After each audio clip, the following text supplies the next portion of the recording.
Hello, everybody. Good afternoon, good evening, good morning, even, depending on where you are. Welcome to this week's episode of the This Is Not Therapy Hour. I'll be joined in a few minutes by Brandon Tessers, who is Clinical Director of Effective Artistry. Effective Artistry is a therapy and coaching practice based in Northbrook, Illinois, in the United States. It's a neurodiversity-affirming practice, and therapists at Effective Artistry can work with people anywhere in the world as long as you have an internet connection. As the title of the show says, this is not therapy. It is an open conversation with Brandon. I am essentially a stand-in for you, the audience, and I'll ask questions that have been put to us by people who connect with us on social media, by clients, potential clients, anybody who's interested in conversation around mental health, therapy, coaching, and neurodiversity. So it's not therapy. It's not designed to be a substitute for therapy, but it is a chance to ask questions that you might not otherwise have an opportunity to ask of a therapist. So Brandon is a psychotherapist. I'm an executive functioning coach with Effective Artistry, so I work in a coaching capacity, which is different from therapy, and we might go into that in a little bit more detail today. Brandon has just stepped away for a minute. He'll be back. If you're in the live chat, please do say hello. Drop me a little message. Let me know you're here. And we'll get into our discussion in just a few minutes. Today's topic is one that was suggested by Margaret Schaus. She's one of our therapists at Effective Artistry, and she manages the TikTok account. So she solicits questions from TikTok followers about things that you'd like us to talk about on the stream. And today's topic is neurodiversity, because it's a big umbrella term, and it encompasses a lot of different things, and it's been used in a lot of different ways. It's become a bit of a buzzword in some ways, but it's been around for quite a while. So we're going to maybe talk about language, break down the language around the neurodiversity movement paradigm. What would you call it, Brandon? And neurodivergency as well. So I'm going to start off, as ever, by saying hi, Brandon. How are you? Good. How are you doing? How are you? I'm very well, thank you. Yeah, I'm glad to be here. And I'm going to enjoy today's session because we're going to get into language. And I love when we have these conversations about language. So Me too. I'll talk forever about talking. Yeah, think about thinking. So today's we've got quite a few questions in, and I guess we'll start with the broader questions, and then we'll work our way down, drill down a little bit into more detail as we go along. So first question is, what do we mean by neurodiversity? Good question. And yeah, I thank you for giving all the caveats about different words, different things. None of this is about like what's the correct usage. It's just clarifying how some people use it, how other people use it, how we find it most useful, and whatever. So neurodiversity. Yeah, originally it was proposed by a woman named Judith Singer. The term was coined, and she is very clear about the fact that she didn't invent the concept. She just is the one who coined the term neurodiversity to label the stuff that she and others had been exploring. And it's a paradigm, it's a worldview, it's a lens. It's not an identity or a label that's applied to a person or even a group of people originally. It's a way of looking at things. And specifically, it was a rejection of the medical model. But what it means is this, that humans vary in the way in which our neurology is constructed, which impacts the ways in which we think and feel and behave. And that variation is not pathological, but that it is natural and that it is as intended. That everyone has a different brain, and that at least in part because of the fact that we all have different brains, we are all different people, and that that's not bad, that that is how humans are supposed to be. And it's true, that element of it is pretty undeniable, right? Like, no one would claim that individuals don't have unique brains. Everybody has a unique brain, and the brain impacts pretty much everything you do. It's not the only variable that matters, but it does have a say in everything. Kind of like in American football, people will say the quarterback's the only player that touches the ball on every single play. So even though there are running plays where the quarterback doesn't do much, he takes the handoff and hands it to the running back, who then runs. You know, it's involved in everything. It's not the only thing that's involved. No one would argue that. And no one would argue that this is different than it's intended to be. Like, this is how evolution works. This is how biology works. We mutate, we combine, we are a sexually dimorphic species, right? Like, genes get multiplied and whatever. So that's the like the philosophy of the approach. What it means in practicality is that we don't think of these things as pathological differences in what would broadly be called neurotypes, although even that is a little reductive, we'll get into. But the fact that one person's brain is different than another's brain does not mean that that person's brain is worse than the other person's, or broken, or deficient, or unhealthy, or ill, or malconstructed, or anything like that. It's just different. So non-pathological variation means that there are situational advantages and disadvantages, right? That there are some things which are fairly globally beneficial for humans, and those things are things that, except for in cases of pathology, and by pathology we mean injury or illness, something where we can identify that something has interfered with the process, right? Things like binocular vision, for example, is something that all humans have, except in cases of pathology, that there are injuries and illnesses that preclude people from having that. Doesn't mean that those people are deficient or less than or whatever, but genetically speaking, the species doesn't vary in that way, in a natural way, right? An intended way. Whereas something like height or skin color or anything where there's infinite variation, there isn't just, everyone's this way except for the cases in which it is different, right? That there's a reason for that, evolutionarily speaking, that as a community, which is what makes humans so strong as a species, that we work together, that as a community, it's beneficial for the community to have some members which are tall and some which are short. And that same thing applies to the ways in which our brains are constructed and in which we operate neurologically, neurobiologically. Just there are reasons for it all. And the classic example for this, the concept of neurodiversity, is in the case of auditory sensitivity, where we look at it these days as a bad thing primarily because we're mostly only looking at it and talking about it when it's causing someone problems. But we can all easily imagine historically, evolutionarily, like back in the species history, right?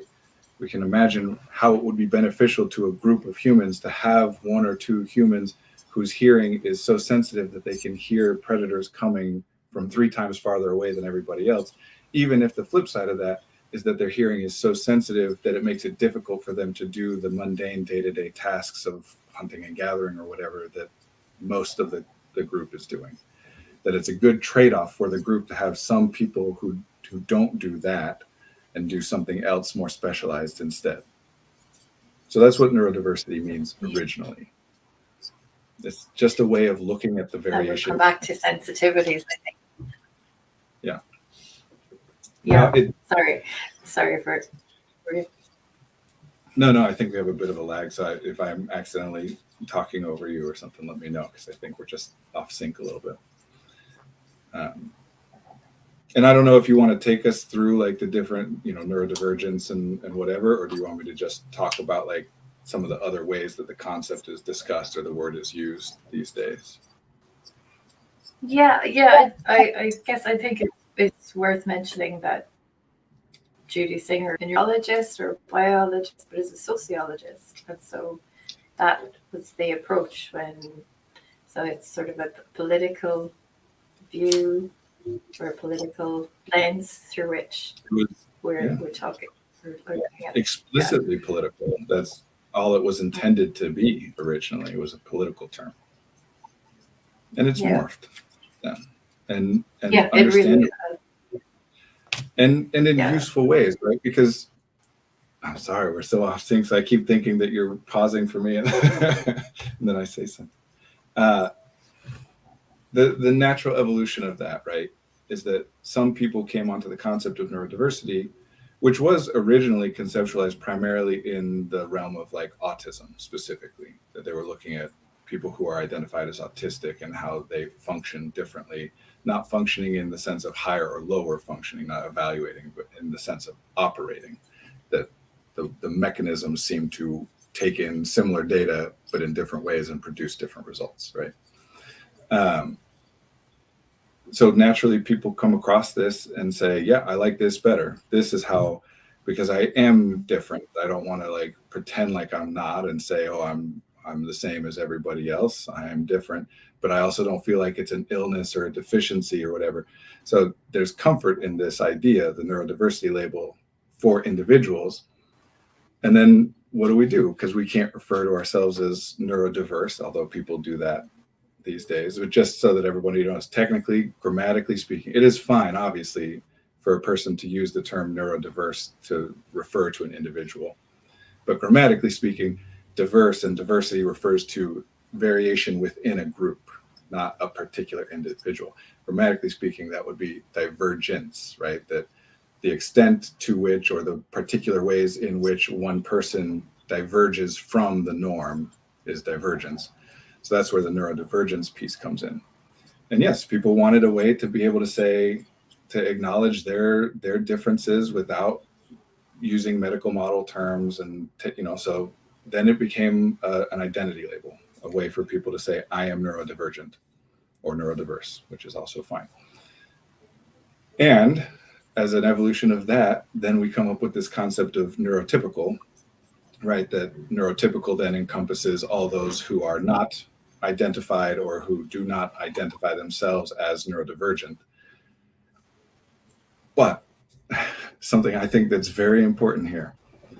Neurotypical is one of those words that it's totally fine to use it to mean someone who is not identified as neurodivergent and or someone who does not identify as neurodivergent. It also is used to mean a normal person, like as though all neurotypical people are the same, which is not true. And even that idea is counter to the idea of diversity in and of itself. There is no such thing. In that sense, it's like saying an average person. So if you're referring to neurotypical people as a construct, if you're calling a person neurotypical, then you can just be saying that person doesn't identify as neurodivergent. If you're saying neurotypical people, the idea, it's like saying average people.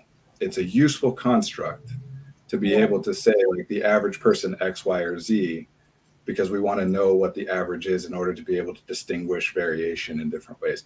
It's not an actual person. No actual person is average in all ways. Yeah. Right. Yeah, because no two brains are alike. Right. And the problem with that is not that we're being dismissive to quote unquote neurotypical people. The problem is if you think that there is such a way to be that you never struggle with things, right? Like if I think most people don't, like if I identify that my struggles with X, Y, and Z are due to the fact that I'm neurodivergent and therefore conceptualize it as neurotypical people don't ever have problems with this stuff, as opposed to that they also have problems, but those problems vary from, mine might be more frequent or more intense or more impactful or cost me more. There are differences, but not in a binary, you have it or don't, like it's kind of where people get in the ADHD fight of like, well, everyone misplaces their keys sometimes. Yes, that doesn't mean everybody has ADHD, but it also doesn't mean that ADHD doesn't exist. And it doesn't mean that people who don't have ADHD never misplace their keys. These things they vary, but they're human. All humans experience them to some extent or in some context or theoretically would, right? Because if you identify as most people, like a very common one, neurotypical people understand all the hidden nuanced rules of social communication and they understand each other. it creates this implication that it is possible for a person to never be misunderstood and never misunderstand anyone else. Right. Which then causes me a problem, because if I'm struggling with that, rather than saying like, oh, I'm learning how to adapt to that or respond to that or do it less frequently or whatever, if instead I'm just going to say, well, there's obviously ways to be in which this never happens, and I can't do that, so I don't know what the hidden rules are. All my strategies, everything I tried to like improve things for myself, to resolve problems for myself, if they're built around this idea that most people just are constructed in a way that it doesn't happen at all, that it's possible to not happen at all, then nothing I do is going to work, and I get stuck. Not because it's a victim mindset, not because I'm finding excuses or all that bull crap that people will put out there, but because any strategy I come up with, if I think that most people never have these issues, most people are all neurotypical and they're all the same and they understand each other perfectly, then nothing I come up with to try is going to work, because it's all based on a flawed, incorrect idea. Anyway, so that's neurotypical, neurodivergence before that, and neurodiversity. And all of these ways are using them, just like with any language, there's value in using them that way. That's why it's not about being correct or incorrect. It's just we want to understand, because otherwise you say neurotypical, meaning not identified as neurodivergent. Somebody else hears it and interprets it as normal, like most people, and miscommunications happen. Right. So if we talk a little bit more about being neurodivergent or identifying as neurodivergent, most people will associate that word with autism or ADHD or dyslexia. They're the three most commonly the three conditions that are most commonly associated with being neurodivergent. Yeah. Right? But then other people think that CPTSD, Tourette's syndrome, and other conditions could also be classed as neurodivergent ways of being.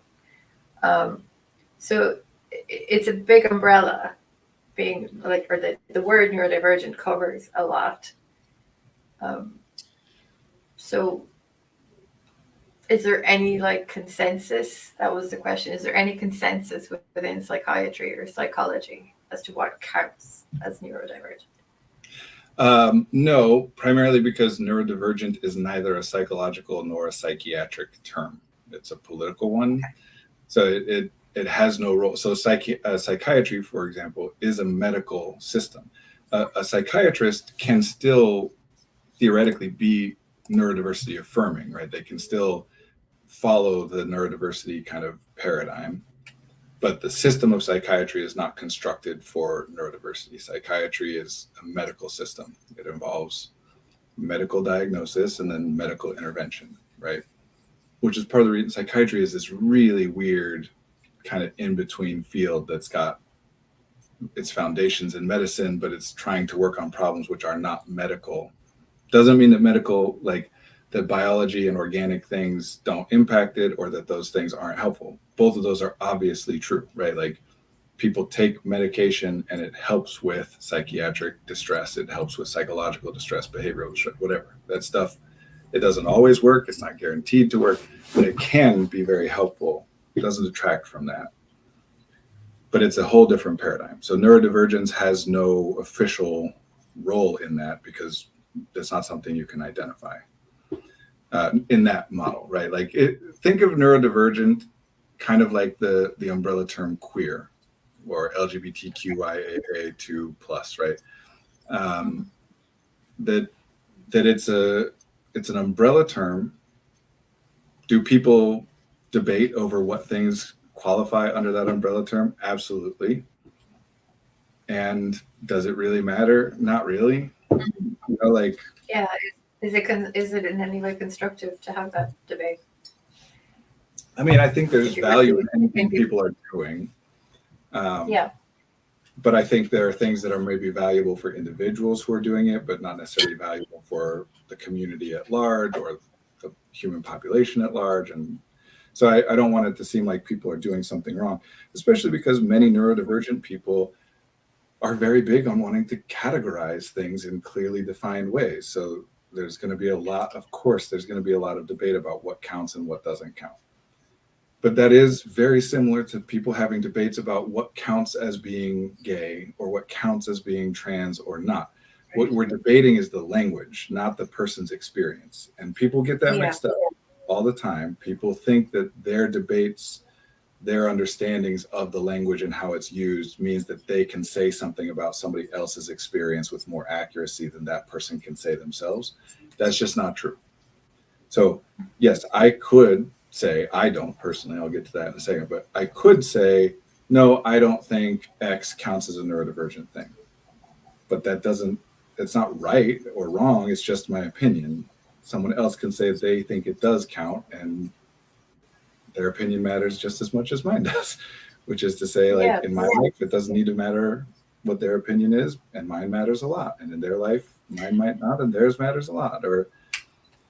So no, there's no consensus. But broadly speaking, yes, it is generally used to cover. A lot of people will use the term neurodivergent as just a replacement term for autistic. Many people think neurodivergent means autistic in a PC way. So just be aware of that some people that's what they mean. I would say, and this is, anecdotal, it's not like we have research on this, not even something we can research, but I would say it seems that most people will determine neurodivergent covers autism spectrum disorder, ADHD, and then what sometimes people will call the DISs, dyslexia, dyspraxia, dyscalculia, that kind of stuff. Or more broadly, people will talk about learning disabilities or learning disorders as being under that umbrella. From there, you're going to get more debate, right? That some people will then talk about depression, anxiety, what we would in the clinical terminology consider mood disorders, depressive disorders, and bipolar and cyclical disorders, as well as anxiety, in the clinical terms, anxiety disorders. Then there's personality disorders, which some people will say does count and some won't. The further out you go, the more debate there's going to be. To me, I think it applies to anyone who wants to apply it. I consider it to be like I said, I'm using that metaphor or comparing it to the term queer for a reason. Who is the person that's qualified to determine that someone who says that that's their experience, it's not actually their experience? What criteria are we using to dictate, like, no, actually, you don't qualify for this made up word that we all are using in whatever way we want to use, but the way you're using it is wrong.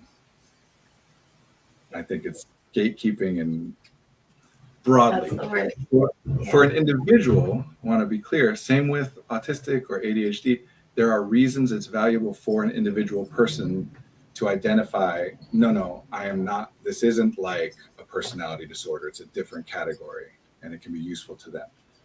And I'm trying to be clear because I don't want anyone to feel guilty about wanting to categorize these things. There are reasons to do that for an individual, but for the whole, for the movement, for our population, for people generally, I don't think there's a lot of utility in trying to narrow down, like, you count and you don't.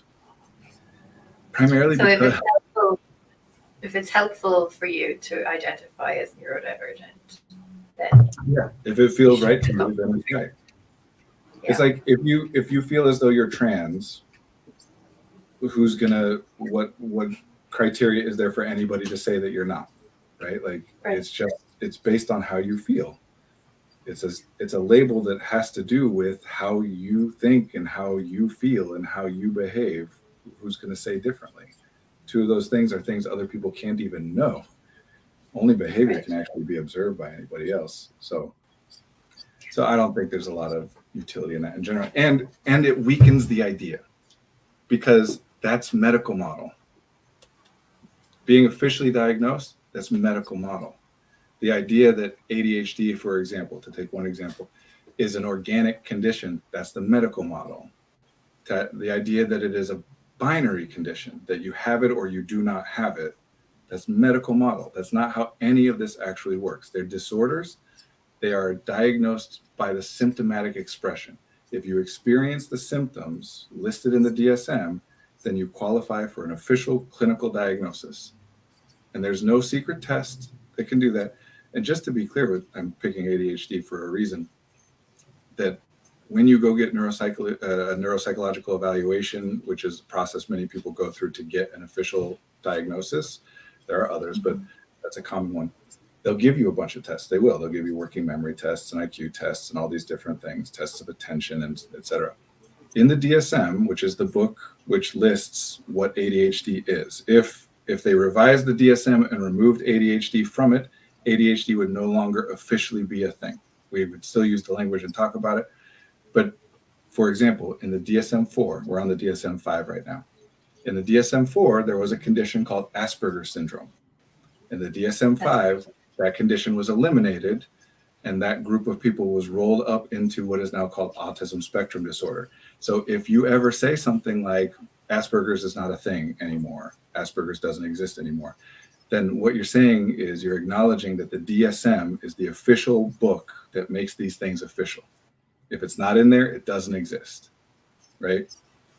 And in that book, in the entry for ADHD, where it talks about what ADHD is, it specifically says that those tests that they're going to give you in the neuropsych evaluations, it says, while there might be correlations between people with ADHD and lower scores on such and such tests, these tests are not sensitive enough to be considered diagnostic indices, meaning you cannot use those. You officially, according to the DSM, cannot use results from those tests to rule someone out for ADHD or apply a diagnosis of ADHD.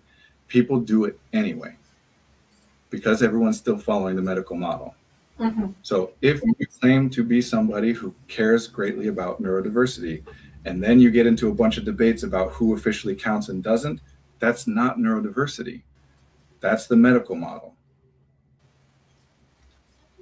Neurodiversity. Yeah. This is where intersectionality comes into play, right? Because the medical model can be flawed in a number of ways because it doesn't account for like gendered experiences or it's a flawed conceptualization, and like the particular applications, yes, are flawed, and we could talk about some of the specific flaws and things. But even if we accommodated for all that stuff correctly, right? Like even if the proper research was done to accommodate for gender disparity and all the intersectional issues, it still wouldn't work. Or at least it would be a better version of what it is. It still would be based on the premise that there is healthy and unhealthy. And of all the unhealthy, there are particular subsets of ways to be unhealthy. It's the ADHD version of unhealthy and the autism version of unhealthy. It's still the idea that there is a deficit. And again, we see a lot of this in like trauma discussions as well, right? Where people will say, no, your trauma isn't real trauma. You're just complaining. It's not like mine, which makes sense for an individual to do. There's value for them in what they have defined that term to mean. And then when other people come along and try and change and say, no, you're defining the term wrong, of course, we're going to say, nope, there's value. You're defining it wrong. But we're just arguing over what we're using a word to mean. It doesn't change anything else. So there is no way to care about this stuff, like to say that there is some way, even theoretically, to identify whether a person is or is not officially neurodivergent. You cannot do that without subscribing to the medical model. If that's what you're doing, then it really is just a PC version of the same terms that have been around. You're still just saying, well, it has to be bad enough to qualify. And even then, people don't usually mean it that way. They think ADHD is some like your brain's built a particular way, which is theoretically, potentially true that some people with ADHD have brains that are structured in similar ways as each other. But it's also theoretically potentially true that people whose brains are constructed in neurotypical ways also still have ADHD because the symptoms derive from other etiological conditions. Etiology meaning like the root cause of something.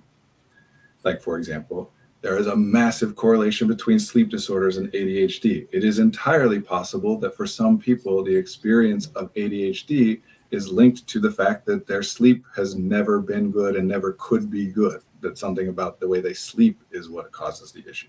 So it just doesn't matter, right? Like, why do you care? Why do you care why somebody is experiencing the symptoms of ADHD? They are experiencing those symptoms. Why do you need to know why? Why do you need to know why you are experiencing those things? Because that is a medical model. Like, you go in to get diagnosed in a medical, let me put it this way. If we diagnosed medical conditions the same way that we diagnose disorders in the DSM, then you would go to the doctor, you would say, hey, I've got a lot of pain in my stomach that comes and goes. And they'd say, okay, great, you have intermittent stomach pain disorder. Like, you would tell them the symptom, and then they have a label for that set of symptoms. That's not medicine. Medicine is, you tell them the symptom, then they come up with their guess about what is causing those symptoms. And then they have tests, which they can run. You come in and you say, I've got this and this and this. Okay, this might be diabetes. And they can check the level of A1C in your hemoglobin or whatever it is, and they can see if it is diabetes or not. And if it is, then they give you the treatment for diabetes.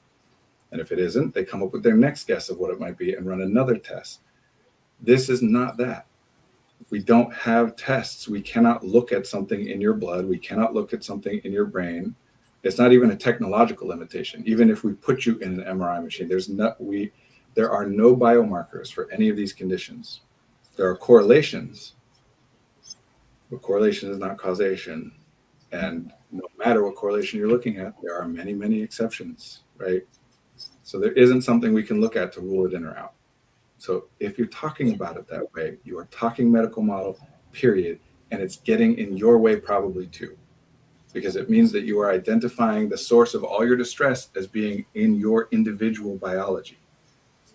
And you're not looking at the context. What is it that's happening? What are you being asked to do? Are you sure that what you're being asked to do is possible, not just for you, but for anyone? Are you sure you're not aiming at something that is impossible? Right? Like, yeah, so you're focusing on your behavior or how other people perceive your behavior as problematic rather than your own experience. That version of neurodiversity is, so it used to be, right, like the stigma behind mental illness and all that, right, is you're just bad. You're doing things bad. You're making bad choices. You don't care enough. You're not trying hard enough. You're making excuses. You're playing the victim, whatever. Like some version of blaming the person's character or personality for the things that they're struggling with. People are saying, I'm in pain, and everyone else is saying, yeah, obviously you want to be in pain, which is a ridiculous thing. And then that version of neurodiversity, which is really just a medical model in disguise, comes along and says, no, it's not because you're doing it wrong. It's not because you are weak morally or that you have character flaws. It's because of your biology. Yeah. It still says it's all about you. Nothing else matters. The whole problem is located within you as an individual. Doesn't matter what's happening outside. Doesn't matter what other people are doing or the context that you're in or any of that stuff. It's still you. It's just something that you never could have chosen to be different. Whereas the previous one was saying you could choose differently, and people would try and it doesn't work. And they're like, well, now this one's saying, no, you can't. You could never choose it and you can't ever choose it, but we can give you medical intervention that might change it. And again, that medical intervention is valid, at least in some cases, many cases, and helpful in many cases, right? Yeah. But that conceptualization of it. What's that? ADHD meds can help. Yes, they can. I take them. So can antidepressants and mood stabilizers and all of these different things. They can all help. They wouldn't be used if they were never helpful in any way. Now, sometimes that help comes at a cost that's too great. Sometimes it helps with some things, but hurts other things, and you don't necessarily, or we don't necessarily make the connection between what is the thing that's getting lost here and whatever. But what neurodiversity really is, it's systemic thinking.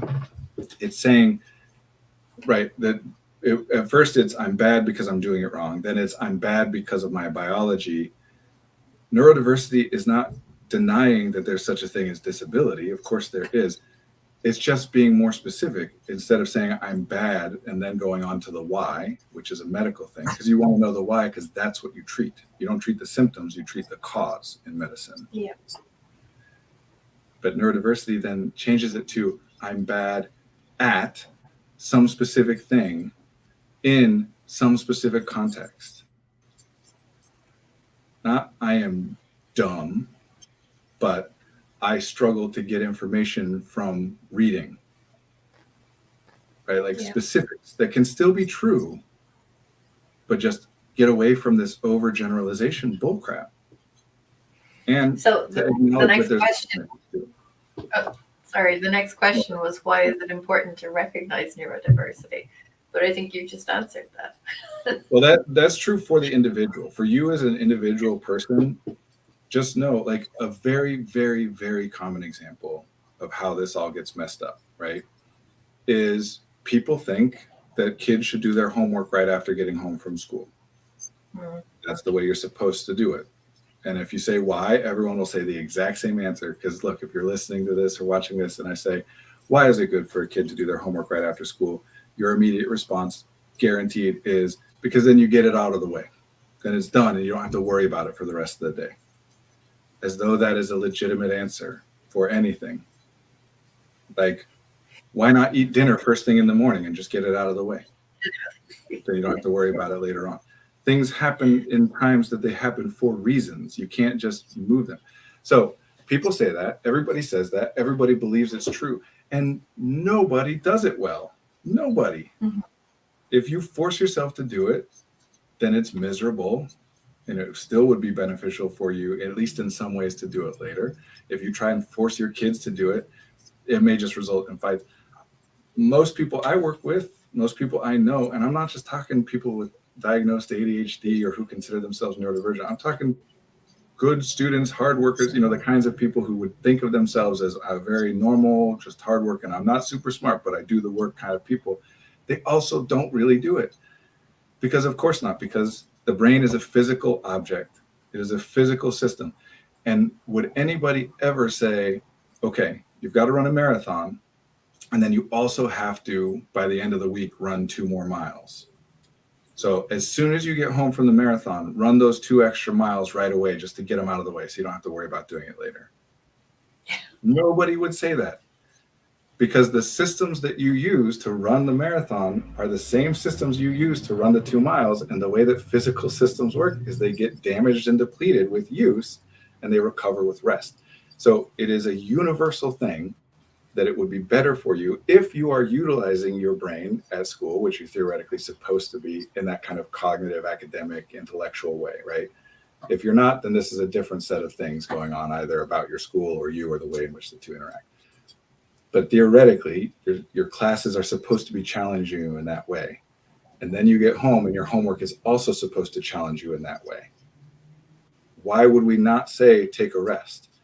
And so we have people that sit there and say, I should do my homework at 4, and they don't. And then they do other stuff. And they're like, oh, I'm terrible. I'm procrastinating. I'm the worst. And they beat the hell out of themselves. And then they do homework at 9. And it still gets done and it gets turned in the next day, but they feel terrible because they should have done it at 4 and they're blah, blah, blah, blah, blah. If you have the misconception that most people do it at 4, you're going to keep trying to do that and it's never going to work.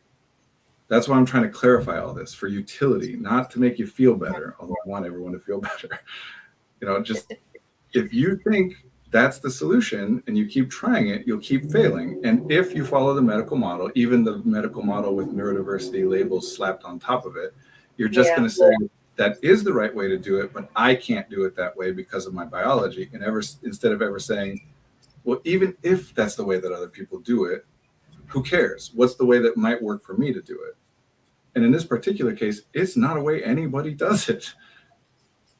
Nobody gets assigned a term paper, starts it right when it gets assigned, finishes it 4 days later, and then doesn't look at it or think about it or work on it again for the next 5 weeks until it's due.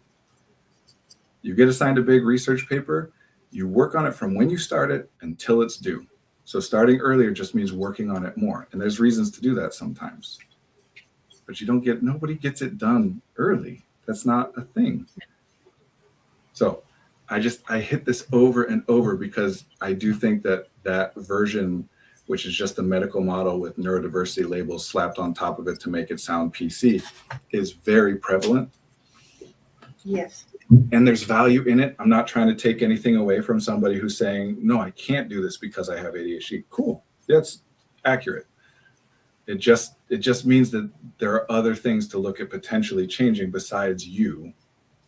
Like, let's take the thing off of your plate, which is one thing that people are trying to say when they say, I can't do it. Because that's the other big piece that gets missed with all this is people talk about capability as though it is binary and static, and it's neither. Can you eat a burrito? Yes. Can you eat a burrito after you just finished eating 8 other burritos in the previous half hour? No. Capability is context dependent. It's not binary. It's about what will it cost you. Can a paraplegic person who isn't able to use their legs, can they get up a flight of steps without technological assistance? Technically, yes. At least in many cases, they can haul it.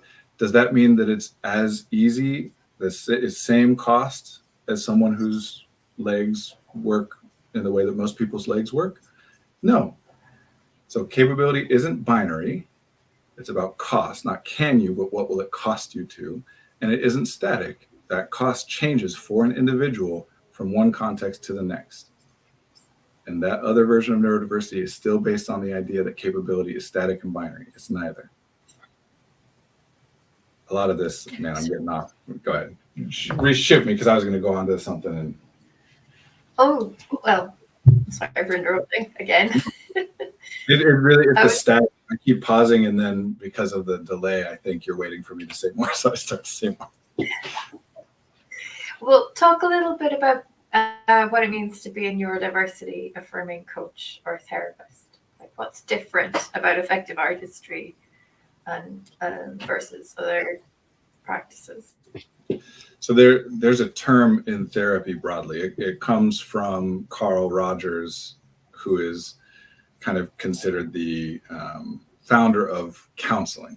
Like Freud is the founder of psychology, which, just as a side note, just a real inflammatory statement to make real quick, psychology is the antithesis of therapy. Psychology is at best benign when utilized in therapy, but more commonly harmful. Psychology and therapy are supposed to be different things, but a lot of people would hate that I say that.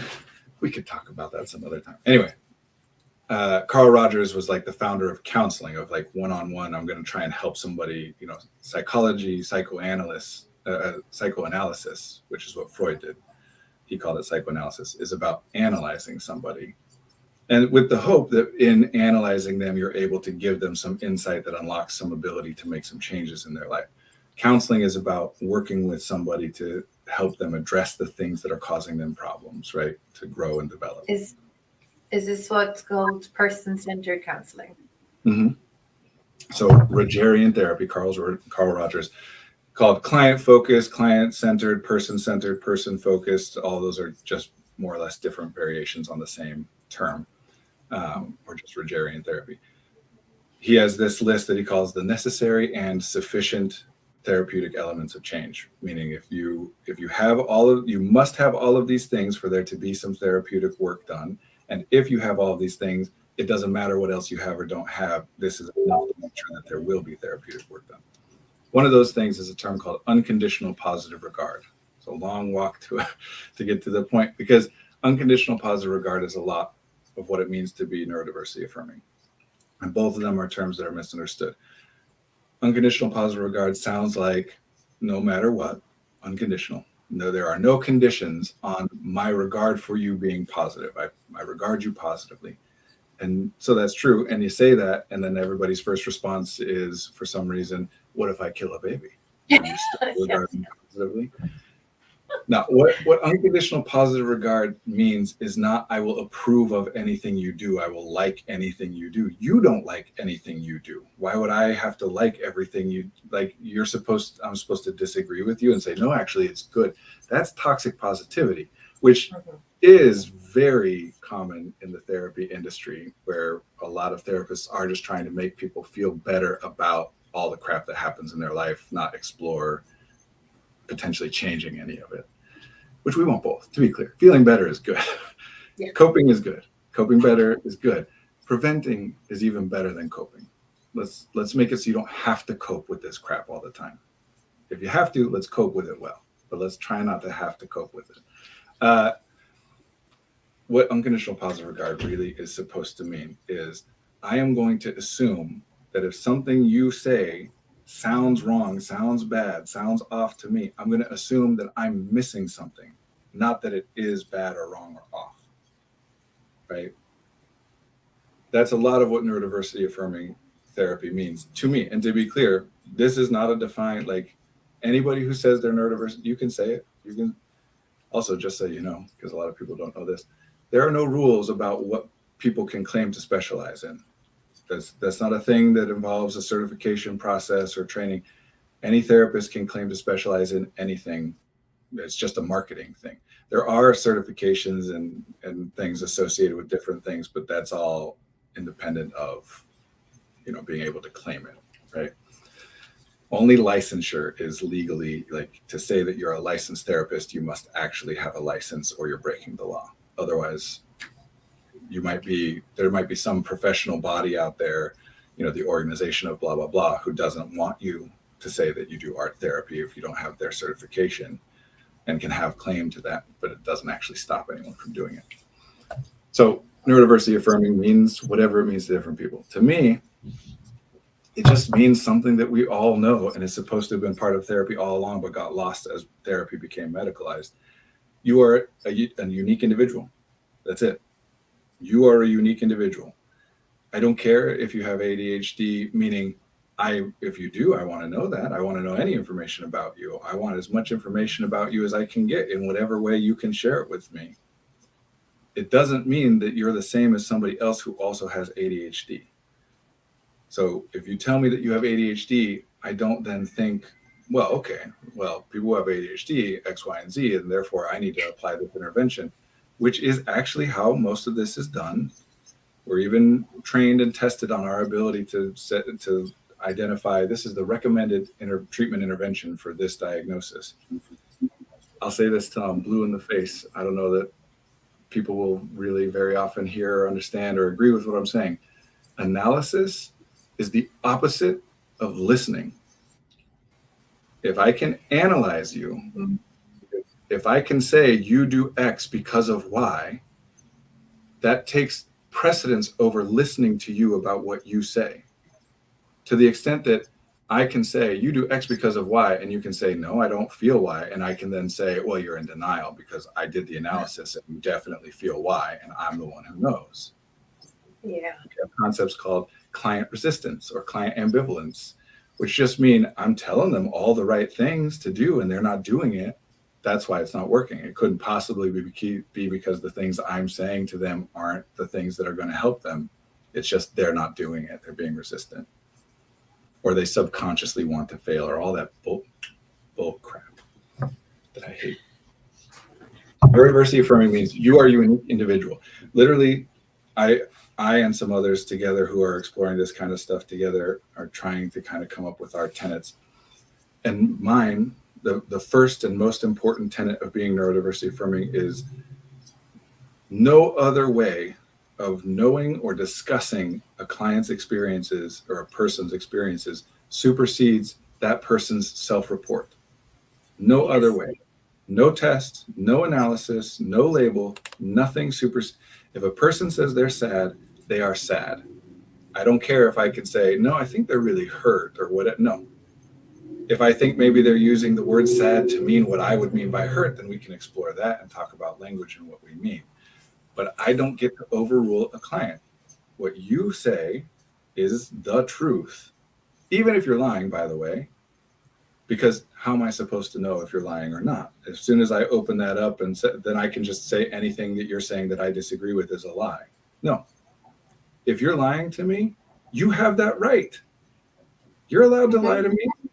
I, as your therapist, I work for you. I'm your employee. You don't have to tell me crap Sorry, I get fired up about this. You don't have to tell me anything you don't want to tell me. You can lie to me if you want. Generally, I don't think that's a very helpful thing to do if we're trying to, if you're wanting to engage with and explore and make some changes on that thing. But also, it's my responsibility to make you feel safe enough that you don't feel the need to lie. If you don't feel safe to tell me the truth, if you're worried about being judged or analyzed or whatever, that's on me. I'm the one being paid. It's not your job to do what I tell you to do. You're allowed to lie. And my job is to take what you say and assume that it is the truth. If later you tell me it's not the truth, great. Or if you say something that doesn't match up with something else, then I will say, wait a second, you said this, and then you said this, and I don't understand how that matches up, so that you can clarify for me. Because I do call people out all the time when they say stuff that doesn't make sense. I don't do it from a point of view of saying like, nah, that's a lie, that doesn't make sense. I just say, hold on, that doesn't make sense to me, help me understand. Because sometimes I just didn't understand it. I just need an extra piece. So that's the number one, is self-report overrides everything else. And then, I think we're in these conversations and debating how to like summarize things from there. But I would suggest that number two is treat every unique individual as a unique individual, meaning that we do what works. I would say that number three is it's an iterative process. No one can predict the future. There is no such thing as I'll give you this set of tools, this set of information and knowledge, and then you'll never struggle again. It's just let's come up with our ideas of what to do and then try it and then see what happens. And even if it goes well, it might stop going well at some future point, and then we try something. We just iterate. That's what life is. Yeah. I think authentic communication is a part of this. Again, most of this stuff is stuff that was in Carl Rogers' original conceptualization of what therapy was supposed to be and got taken over in the 80s when therapy became medicalized. Okay. So it used to be more of this, and then it changed. And to be clear, for good reason, there was a lot of stigma around this stuff. And in the 80s, especially when things became more medicalized, part of that was a movement of it's okay to be depressed. It's an illness. It's not that you're doing something wrong, which is better. It also came along with these other changes that had some problems to them. So we don't want to throw out the baby with the bathwater. We want to keep the value of you didn't choose this thing, but we want to get rid of the idea and there's nothing you can do about it except for medical intervention. Because even if theoretically depression, right, even if a person's experience of depression was entirely biological in origin, still for that person, their experience of depression is not the same every moment. Sometimes they're more, sometimes they're less.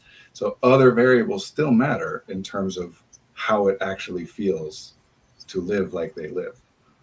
So we don't want to only look at that. We don't want to ignore it either. Anyway, I think a big part of it is being authentic. We've talked about this before, acknowledging our own limits and imperfections, acknowledging that humans are limited, that as opposed to the popular, and this is not what subconscious was supposed to mean, but as opposed to the popular conceptualization, the popular concept, the idea of what the subconscious is, that you subconsciously want things, that everything in your life, that you're making it happen. And if you don't actually want it to happen and you don't like it and you want it to stop, then you're still making it happen just subconsciously, which no one can actually define what that means. No, you get things you don't want sometimes. Not everything's in your control. You try something and it doesn't work.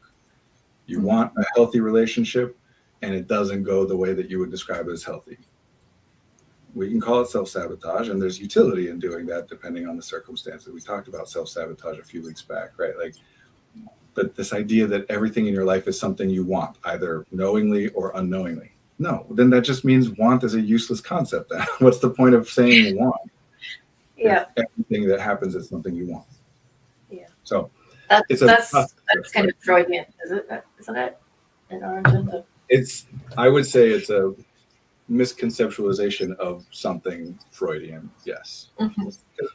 What we're going off on. Hold on one second. Let me check my email real quick.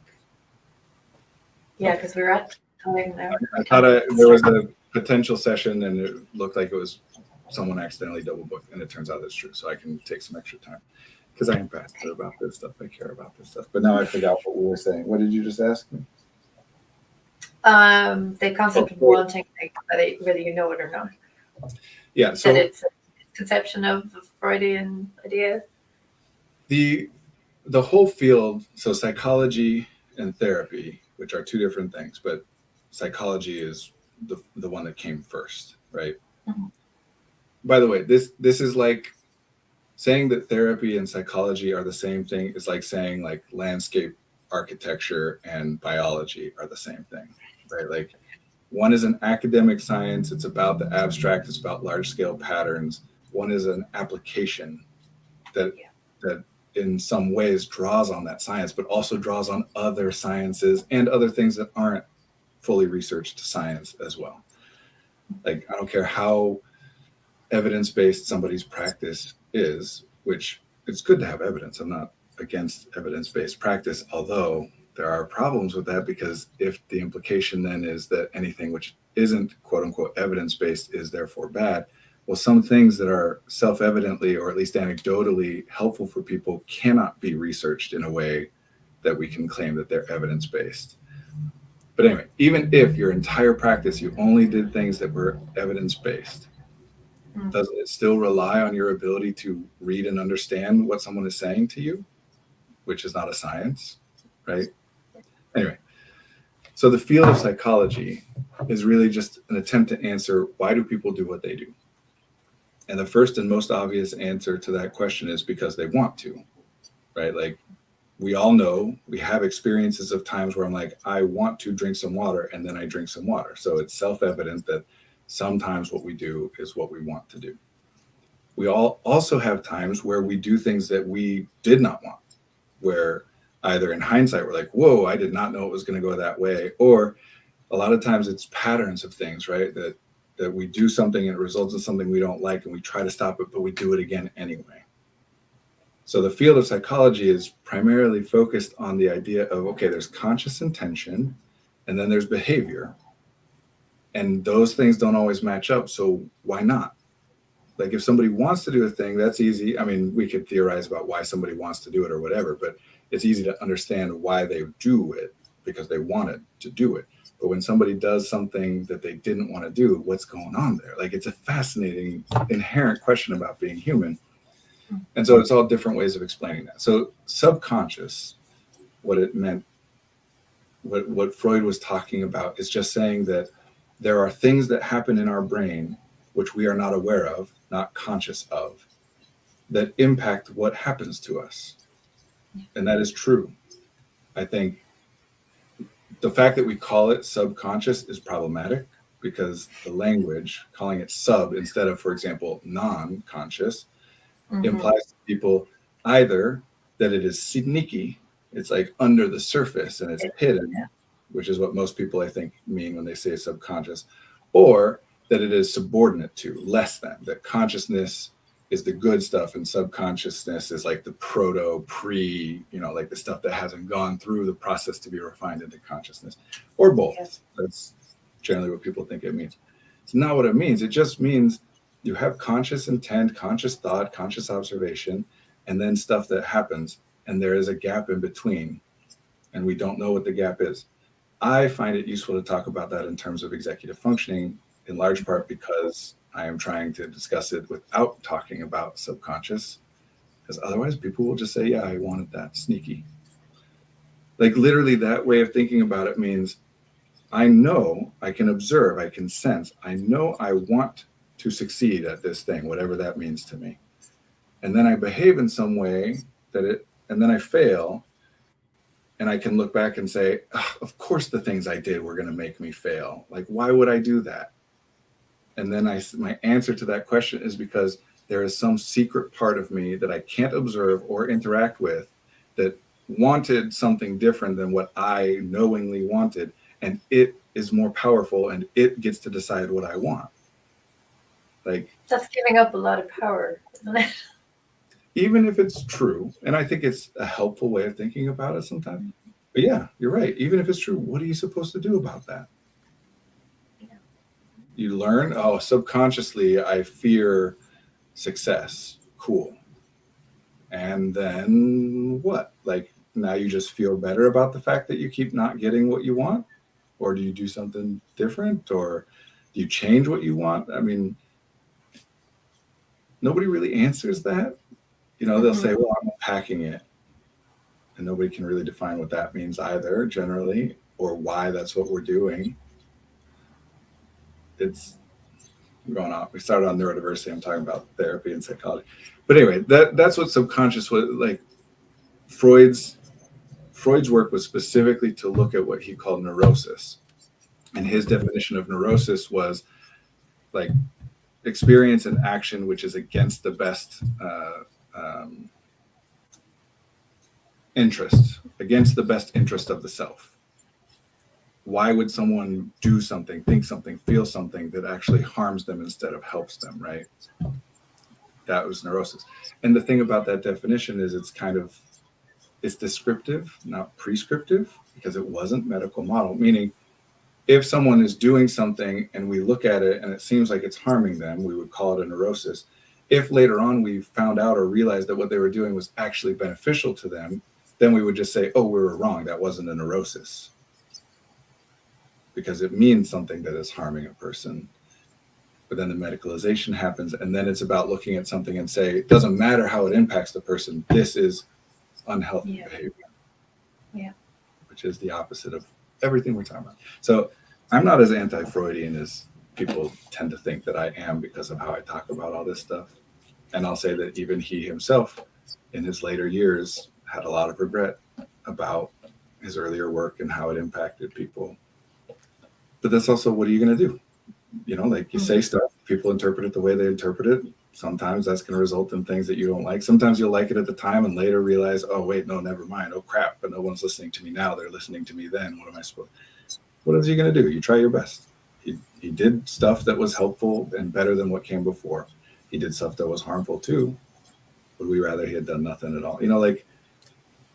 That's such a common thing for neurodivergent people, to be so afraid of doing something incorrectly that they do nothing at all. Like, to be so worried about attempting a strategy which won't work that they just attempt no strategy. There's reasons to that too. Not everybody has Freud's position where it doesn't really matter if you make some big mistakes because you'll be fine. Or my position, right? Like, there are obviously things that are different for different people that make our evaluation of, is it better to be safe and not do anything? Or am I safe to take some risks and try some stuff that seems right to me, even though I know it might not go well? There's a lot of stuff that plays into that, not just because you're not courageous enough, Yeah. And this is something that we talk about as coaches, therapists. I'm sorry? When working with them. This is something that comes up when working with clients. We talk about context. Because context is so important in determining how to develop an intervention, how to support somebody. The change today. The cognitive miser theory, to me, is the key piece that people miss. Yeah. People tend to think that they notice everything that is worth noticing. That, a very common belief is everything that a person does they wanted to do, and anything you don't do is something you didn't want to do. Even though all of us know, no, there's tons of stuff that I want to do. I want to learn to play piano, and I haven't done it. I want to learn to speak 17 different languages, and I haven't done it. Because we're limited. There's only so much that you can do. And that leads to cognitive miser theory, the idea that the brain, that one way of talking about whether you call it subconscious or executive functioning, is a process of resource allocation. That you can only notice so many things. And obviously, you cannot consciously choose which things to notice, because in order to consciously choose, you would have had to consciously notice it already and determine whether it's worth noticing. It can't be done. So there are things that happen in the brain outside of consciousness. Call it subconscious, call it preconscious, non-conscious, call it executive functioning, call it whatever. But there are things that happen which we are not able to observe that determine what things we notice and what we don't. That doesn't mean what we think is worth noticing and what is not. The brain would like to notice it all. Why would your brain not want access to all information about everything all the time? It just is too costly. It can't do that. So it does try to, we have processes which admit some things into consciousness at certain levels of detail in certain contexts. And if we could do more, we would, but we run out and everything else doesn't get noticed. And those things can result in patterns. And so then we can look at patterns and we can start to make guesses about, like it's the case of sensitivities, for example, is a pattern of that. We can make guesses because if we start to look at those patterns and make some guesses and those guesses turn out to be useful, we can design things. Yeah. Right? If we realize, actually, this doesn't sound like social anxiety. This sounds like you only feel what you're calling social anxiety mostly only is something you experience when you're in noisy environments. Maybe it's an auditory sensitivity instead. And if that were the case, then we would do this instead of this other stuff you've been trying for your social anxiety and hasn't worked. So let's try this. And if that helps, okay, great. That was a good theory. And if it doesn't, okay, maybe it is social anxiety, or maybe it's something else, or it's all just language. That's why it's iterative. That's why counseling, the way that Rogers phrased it back in the day, I'm totally just doing like a lecture on the history of therapy and psychology now. The way Carl Rogers talked about it was that human growth is innate, that we only stop growing when we hit obstacles which we cannot surmount. And so the therapist's job, or the counselor's job in his language, is not to tell people what they should be doing or make them grow or whatever, is to help them identify what the obstacle is and to help them remove the obstacle so that their patterns of growth can resume and continue. We don't know what's happening next. We don't care about what's happening next. We assume, unconditional positive regard, we assume that if that obstacle is conquered or removed or circumvented, that whatever comes next is what should come next for you. We don't say, no, let's leave that obstacle in place because I think once you get to the other side, you'll do some stuff that's bad. So it was always meant to be a process of two people together, not an expert and a novice, but two people together being like, let's figure this stuff out. Let's try some stuff. Let's keep going, see how it goes. Yeah. Then it got merged with psychoanalysis and all this medical stuff and blah, blah, blah. Anyway, what other questions do we have? Because I took us totally off.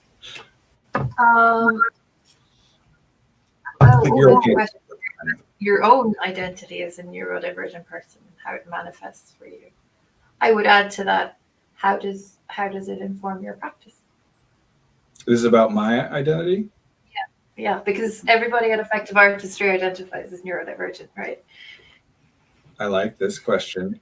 I just want to check with you, Marie, just because I can go longer doesn't necessarily mean you can. How are you doing for time? Yeah, I can, yeah. Okay. And, viewers, if you're here, great. And if not, cool too. I don't want no obligation. We're just talking about identity. So neurodivergence, when we're talking about identity, we're talking about neurodivergence, not neurodiversity. And this is a question I like, and I asked about your time because it's a big one to explore. I'll say I'm mixed race, and people often get a sense of relief when I say that, because what often happens for people is they look at me and their brain does what brains do. It attempts to find markers that they can perceive and match those markers against what are called perceptual sets, the preconceived, the prior experienced and prior developed ideas of categories of people, and tries to match those markers against categories. And I am very confusing for people because I have some markers that match against this category, but some other markers that don't and match against it. And it makes it so that it draws people's attention to me. And to be clear, we as individuals, humans, we don't like having our attention drawn to something. That's not a pleasant experience. Pain is literally our attention being forced to go to something. And we'll do whatever we can to alleviate it so that our attention is freed up. We pay attention to things that are problems. We want to resolve those problems. Even when they're not actually problems, that's still the desire. So people are going through that process. And when I say I'm mixed race, of course, I forgot about mixed race as a category sometimes, right? Like not quite Asian, not quite white, not quite Hispanic, not quite this, not quite that. Mixed race, right. And then they can put me into that bucket and you feel a sense of relief. You don't have to try and figure it out anymore. Especially white people are way too uncomfortable generally to ask me what they want to ask me because they feel like it makes them racist, to say, what is your ethnic background? What are you? Whatever. I've gotten some very interesting. Anyway, I'm mixed race, which for many people who are mixed race, at least this is true of me, but it's from what I understand true for many of us. I don't want to speak for others' experience. I don't have a place, like I'm too white to feel comfortable calling myself a person of color without feeling like I'm claiming something that I haven't earned the right to claim. And I'm definitely too, whatever term you want to use, too much of a person of color to claim being white for very, very many people. I go back in time in the country that I live in, and depending on which state I'm in, I would be considered a slave or not. They used to have laws on the books about exactly how much of your blood needs to be from Black ancestry to count as a Black person. Some of them, this is where we get the 1 drop rule. Some of them, those laws were a single drop makes it that. So yeah, I don't categorize well in that way. I would also say that is true in terms of, at least from my experience of it, it's also true of gender. I don't have any dysphoria. I don't consider myself or use the language of being trans or gender nonconforming because I am biologically assigned, I'm assigned male at birth and I'm comfortable with being known as male. But I also wouldn't experience any dysphoria if someone refers to me as a woman. I don't really care. And I think that's, there are markers of me that you would identify as being, masculine. He's got a big beard and he's big, tall, and a deep voice, or whatever. And there's markers of me that you would identify as being feminine, not least among them the field that I work in, the way that I talk and the way that I think. But even in my fashion, the clothes that I wear, the long hair and not that you can see it from that angle, but the pink hair ties and the burgundy, I've never really felt like I had a way to clearly identify myself and categorize myself in any kind of a way.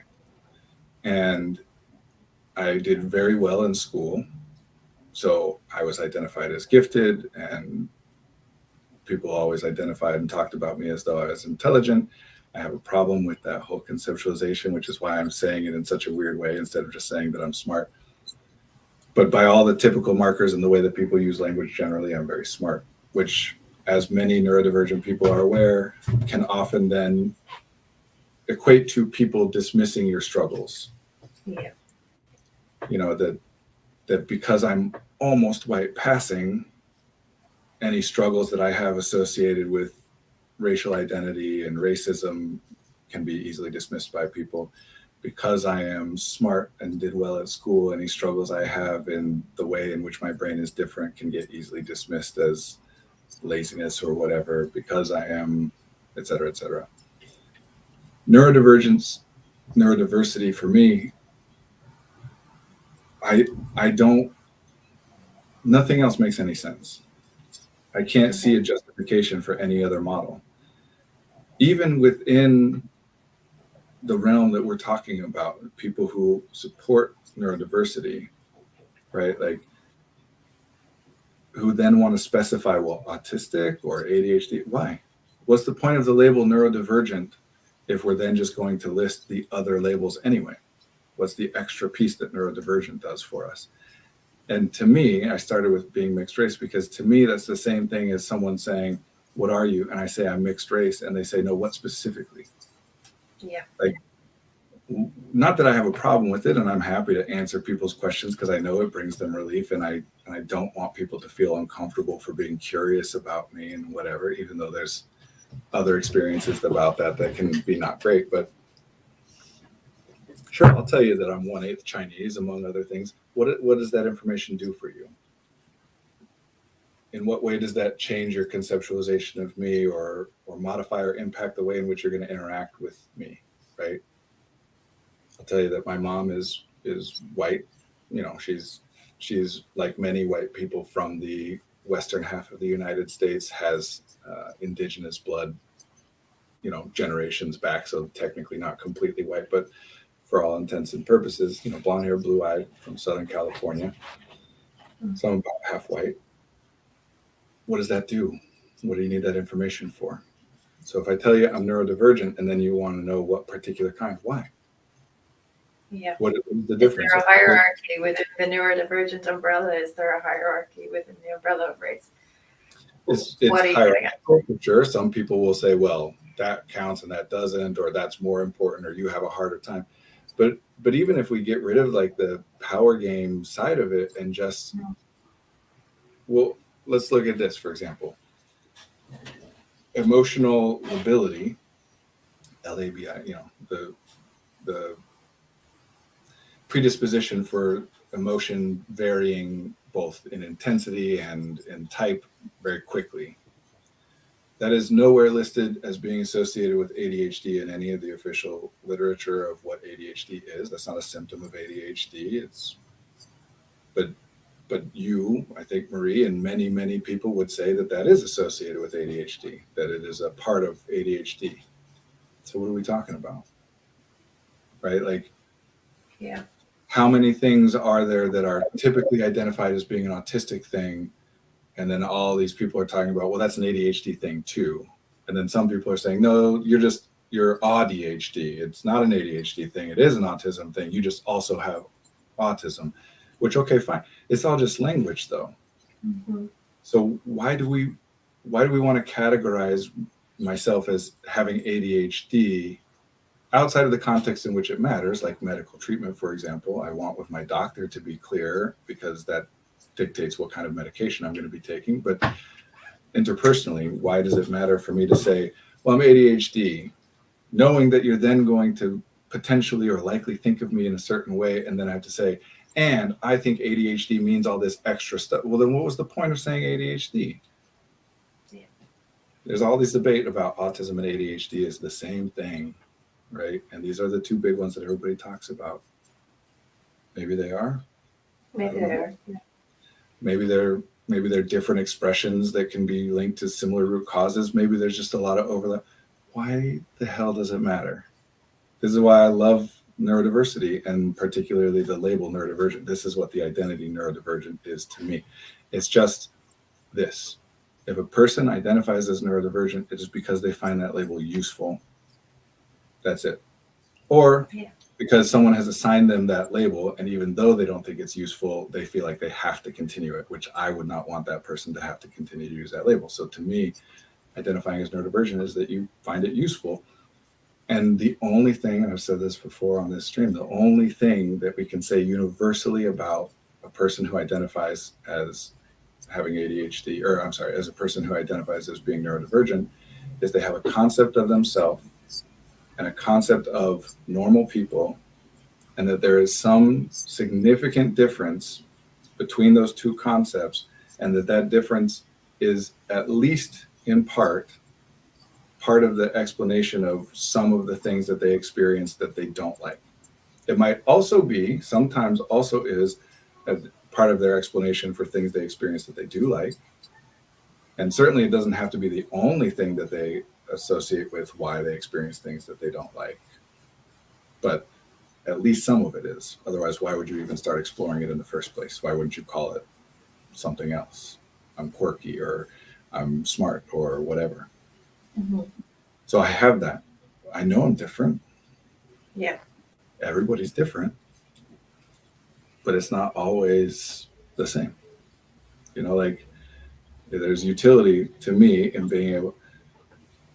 One thing that is common for neurodivergent people, for example, at least this is true in my case, and I see it with a lot of people, is I am, by the standard definitions of what people mean by this word, very intelligent.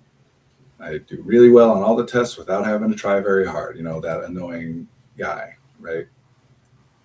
And it just doesn't mean, when that's who you are, like, and everybody's talking like that means so that your life is easy and everything works so well and whatever. Like, no, I struggle, right? Like, so I don't like that label, but I also don't want to reject what everybody's telling me, that I do operate significantly and observably differently in response to certain conditions, right? I observably behave significantly, measurably differently. So there's a difference, but smart doesn't. That's not right. And and broken or mentally ill. That's not right either. I do struggle. I do sometimes feel depressed and sometimes feel anxious, but I don't like mentally ill. I hate that concept. That Yeah. the question nobody then asks is, what is mentally healthy? What parameters are we putting around describing a mentally healthy person? Because if you're ill, that's the goal, right? Is to get healthy. So what are we saying is the right way to be? And it doesn't involve ever feeling depressed or anything. So that's my identity. And as far as how it informs my work, well, actually, as soon as I started to answer that, I came up with a bunch of different ways to answer that in terms of how I became who I am and where I got here and blah, blah, blah. But I was originally thinking about how I approach things, and how I approach things is you can't understand people. You can't. I can't be understood, and neither can you, and neither can anybody else. The fact that you're not mixed race, well, I don't know if you are or not, Marie, but the fact that visibly you identify as, or you come across as white, so at the very least white passing, that means that you're less complex than I am? Like, no. That means you have more in common with other white people than I have with other mixed race people? No. I don't see the utility in trying to unless you're talking about scale, which there's a lot of utility there. When you're trying to do things at scale, this is part of why like research is so problematic. It's so useful and important when you're doing things at scale, and you do need to be able to separate people into big buckets, or you can't do anything on that level. But that's not my job. I work with one person at a time. Why do I need to compare you and categorize you against anybody else? Why can't I just listen and pay attention to you and the things you're telling me, knowing that I will never come anywhere close to understanding you. You don't understand you. I don't understand myself. I've spent my whole life trying, and I won't. It's not a thing that happens. I'm not going to pretend that it is. So all I know is a lot of crap happens in my life that I like, and a lot of crap happens in my life that I don't like. And when it's stuff that I like, I try and figure out how to get more of it. And when it's stuff that I don't, I try and figure out how to get less of it. And sometimes that results in some ideas, and sometimes those ideas work, and sometimes they make it work. And sometimes it doesn't result in ideas, and I just wonder about it and get stuck thinking about it. And I have a great, wonderful, awesome life. Observably, undeniably, my life is great. And I've also been in the closet banging my head against the wall to get myself out of an intense, terribly negative emotional state within the past 4 months, more than once. It's just not simple and binary like that. And I'm not afraid to say that, because I find no shame in identifying as neurodivergent. I find freedom in it. Just like I wouldn't try to pass as white. I'm not ashamed of being mixed race. I would rather identify as what I am, there's freedom in that. I am, and I want to acknowledge, have a lot of advantages and privileges, not least of which is that I am a 6'5" masculine presenting guy with broad shoulders and a deep voice. I have a ton of advantages and privileges that enable me to take risks and say things like all this stuff I'm saying right now without having to worry as much about, oh gosh, but some of it's counter to the research and some people wouldn't like it, and I can't back it up with large scale research studies, and because I can't. I mean, I can a lot of it, and I can explain how I got to everything I got to, but I can just say it. If people don't like it, they don't like it. And I'm in a really safe and comfortable position. So to me, that's, with great power comes great responsibility to be there. The point of privilege, the concept of privilege, is not so that people feel bad about having privilege, which is how a lot of people apply it on both sides. People who deny their privilege and people who accept their privilege. A lot of people just talk about it as though you should feel bad for having things that other people don't have. But the goal isn't to make it so that nobody has things that other people struggle without. The goal is to make it so that everybody has those things. So why would we try and feel bad or take it away from the people who've already gotten it, unless doing so provides some tangible benefit? It just makes people sit around and feel bad about their privilege and still not. That was the closest I've ever. It just makes people sit around and feel bad about their privilege and not do anything. I have privilege, and so I'm trying to do what I can do with it to be helpful, to do things that I think, and I could be wrong, but what am I going to do other than my best idea? And part of my best idea is getting information and listening to other people. And when they point out flaws or they give me new things, I incorporate it and absorb it and replace what I had before. What else am I going to do other than my best idea of what seems to me to potentially be helpful to other people who don't have the same privileges? Mm-hmm. What else? Otherwise, there is nothing to do except feel bad about it. And I don't want to sit around and feel bad for being masculine presenting. Like, I'm not ashamed of that. But I'm aware that it's an advantage, so I'm going to use it. Why have it and not use it? And I'm particularly going to use it to advocate for and try to make things better for the people who don't have the same advantages and privileges. So that's it to me. It's not about marginalization, oppression, this or that. It's just about complexity. It's about feeling safe to acknowledge that none of us knows what the hell is going on. And we have information and we have experiences and we have skills. Doesn't mean any of us have it figured out, and none of us do. And everybody's out there trying to pretend like they do because they're so terrified of what will happen if people think that they don't. Yeah. And for whatever reason, I'm just not as scared of that. So I'm happy to be out here saying, yeah, it's complicated. What is neurodiversity? It means whatever the hell someone wants it to mean when they use the term. This is what Judith Singer meant, to the best of my ability to understand both what she was saying at the time and what she said since. This is what I mean when I say it. But none of it's right, none of it's wrong. It's complicated. What's going to work? I don't know. Everybody comes in and says, well, I have ADHD, so what do I do about it? I don't know. I don't know. There's a million books and podcasts about that. You've read them and listened to them. You think I have other magic solutions than that? No. Like, all I know is we can sit and talk and try and find something new and different to try.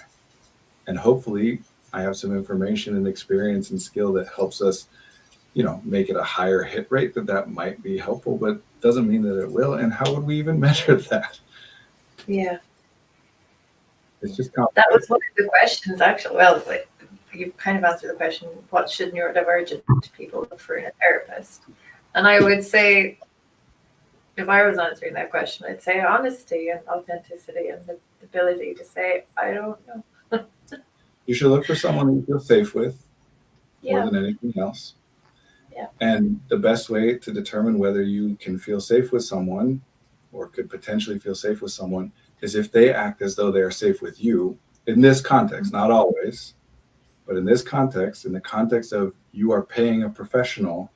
Yes, it is their job to go first. It's our job to take the risk first, not to sit behind the desk protected in our shell of expertise that we know everything and you are the noob here.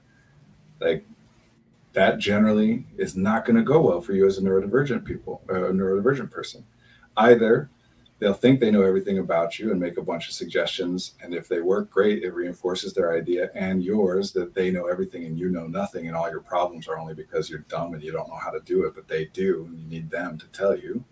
Or it doesn't work, in which case they then say you're doing it wrong, or that, oh no, it turns out you're this other kind of neurodivergent that's outside of my scope and there's nothing I can do about that, which again reinforces the idea that there's some prescribed set of knowledge and information and skills that if a person has it, everything will work out perfectly. You need somebody, if you can find it, and it's hard. This industry isn't built this way. Like, there are reasons that people don't take the risks of sitting out here and saying, I don't know. Yes, I am a specialist, and nobody's checking that. Nobody's looking into my credentials to say what qualifies me as a specialist. This is why I do this.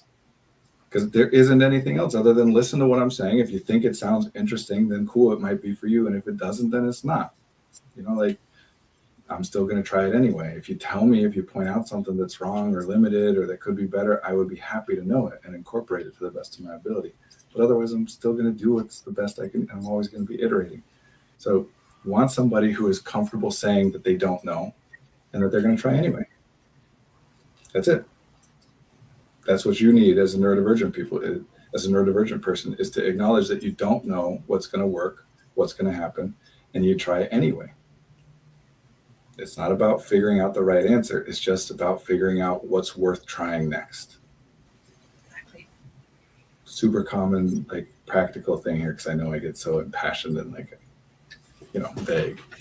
Very common practical thing. People with ADHD in particular, nothing's ever worked, right? Like I try to organize myself and it never works. I tried notes. I've tried every to-do list app out there. I've tried every system, Pomodoro this and all this stuff, and it never works. When what really happened is each of those things they tried worked in some way to some extent, right? Like I built a new system and it worked for me for 2 weeks, and then I fell off of it or whatever. I got distracted or whatever. And then I did this other thing and it worked in this way for a couple of weeks. And I tried this thing and it worked to help me with this, but it didn't help me with all this other stuff. And we just then label it all as not working. And so there's nothing to try, instead of, it's more complicated than that. What do you mean work? Like it has an impact. Some of that impact is enjoyable, some is not. Some of it is worth the cost, some of it isn't. Some of it is harmful, some of it's helpful, some of it doesn't have a distinguishable difference, right? Like, but we just lump it all together and throw it away. That's what I think neurodiversity is about, is embracing complexity. Nobody knows. Yeah. Nobody knows. That's it. That's all. We're just making pieces together. So look for somebody who can embrace that, who can say, I don't know, but here's what seems worth asking. In addition to that, I would say, look for someone who makes an effort to understand communication. Not in the sense of, well, you said this and that means X, Y, and Z. That's the opposite. But in the sense of, you're saying that thing and I'm not sure I understand exactly what you mean by it. Like a very common. What's that? Someone who looks for clarity. Yeah. So who we will know say, we're on the same page. It's better, for example, to say, you're coming across to me, I'm interpreting you as though you're angry, and I don't know if you are or not, so please tell me, but I think either way it's worth you knowing that you're coming across to me that way, instead of saying, why are you angry at me right now? Yeah. Somebody who is going to take, this is a common thing with my therapists, my therapist, the therapists who work here, the people that I train and supervise, is someone will say, well, I'm depressed. And they'll say, what do you mean depression? And the client will say, what do you mean? What do I mean? You don't know what depression is? Because that is what people think therapy is. It's an all-knowing expert giving you their wisdom. No, I know what people tend to mean. I know what the dictionary definition of I know plenty of, but I want to know what you mean by depression. Not that you're wrong or right. It's just your experience of depression is not exactly the same as someone else's. And there's a reason a lot of our clients have gone through 5, 7, 1,000 other therapists before they get to us, because they go in and say the same thing. I'm depressed. And the therapist just assumes that they know what that means. And then they go on and nobody ever questions it.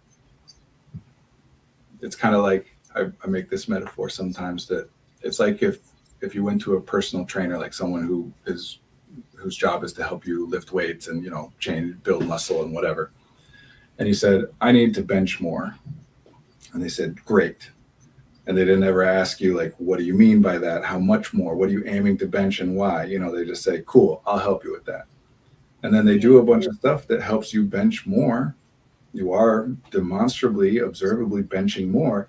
But in your head, when you said bench more, what you meant was, I need to bench 4,000 pounds because that's what everybody does. And I can't do it. I need to be able to do that. And no matter what you do with them, no matter how much better it gets, you're nowhere near 4,000 pounds. And then you say, this isn't working. Or they say, I'm sorry, this isn't working. I don't know. I'm doing everything I know how to do. It looks like it's getting better to me, but you're saying that it's not. So I think you need to see somebody else. Just people not asking, what do you mean? Like, especially as a neurodivergent person, as a person who identifies as being neurodivergent, isn't that your dream? Is somebody who's going to ask, like, hey, what does this mean when you say that? What does that twitch of your eyebrow mean? You just came across to me as a know-it-all. Was that your intention? Like, isn't that all of our fear? is like, oh no, what if everybody thinks I'm so arrogant? Oh no, what if everybody thinks I don't care? What if they think I'm a jerk? What if they think I hate them? What if they secretly hate me and they're not telling me? What if they're just telling me what they think I want to hear because they think I'm too frail to deal with anything else?